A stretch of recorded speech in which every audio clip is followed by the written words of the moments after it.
Saya rasa walaupun nampak ada langkah-langkah dan strategi yang dah disusun, tapi pastinya dia akan mengambil masa. Persoalannya berbangkit sekarang ini lah lepas kita menghadapi masalah pandemik. Ramai yang dah terkesan, kumpulan rentan, miskin bertambah, industri kecil sederhana pun begitu buruk keadaannya.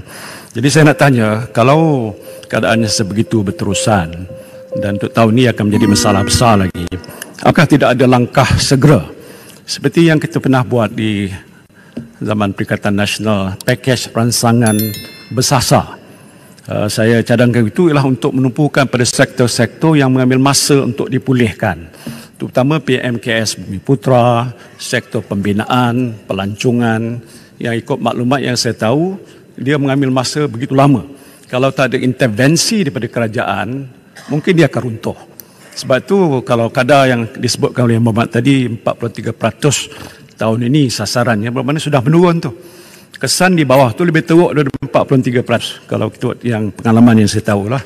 Jadi persoalan saya, boleh tak kata Kabinet Malaysia, bukannya Muhammad Menteri saja, melihat ini secara lebih khusus dan mencadangkan sebagai satu pakej rancangan khusus untuk menangani masalah katalah untuk tempoh 2 tahun saja.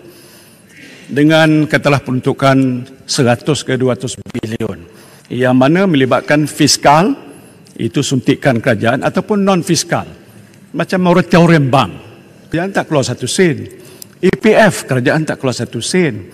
Tapi saya dah tahu pendirian kerajaan Madani ini sekarang ni kata itu tak boleh dilaksanakan. Jadi kalau itu saja tak ada, sedangkan strategi yang Mat sebut tadi akan mengambil masa lama yang tua. Jadi saya bimbang tahu tahun ini keadaan akan bertambah lebih teruk. Mungkin lebih ramai orang akan hilang pekerjaan. Pendapatan tidak ada. B40 sudah jadi B61 dah.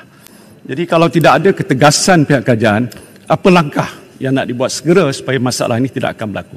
Terima kasih. Baik, terima kasih Pak Agong. Sila Menteri. Terima kasih Pak Agong.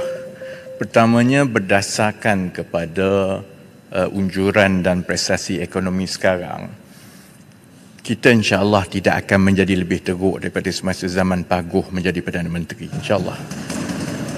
Kerana kalau berdasarkan kepada tengoklah. Pak Agong tanya, Menteri jawab. Baik. Dan Menteri jawab bertanya berdasarkan kepada data-data kerajaan yang ada.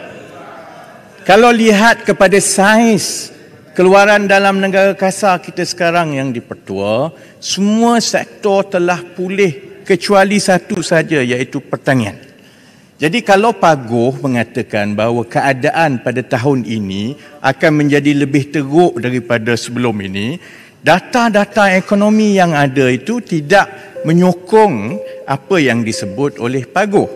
Yang keduanya, walaupun Pak Agong mengatakan kerajaan boleh memperuntukkan 200-300 bilion, kita juga sedar bahawa kami terpaksa mewarisi satu bebanan hutang yang besar, Pak Agong. Sebab itu, dalam suasana yang ekonomi sudah pun melepasi endemik, dan kita juga memastikan bahawa kita menangani cabaran-cabaran antarabangsa, yang terbaik ialah mengimbangi di antara suntikan dan bantuan dengan mengukuhkan keadaan fiskal negara. Kerana Pak Agong juga tahu contohnya, kerajaan kita sekarang ini berada dalam defisit. Kalau contohnya kerajaan mengambil hutang sehingga 200-300 bilion seperti yang disebut oleh Pak Agong, kita mengambil hutang dalam suasana kadar faedah antarabangsa lebih tinggi.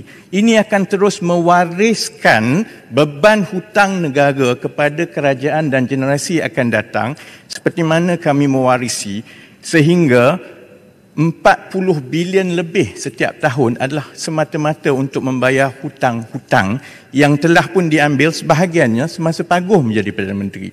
Sebab itu ada cara yang kita boleh menjaga kebajikan kumpulan rentan seperti yang saya sebut tadi.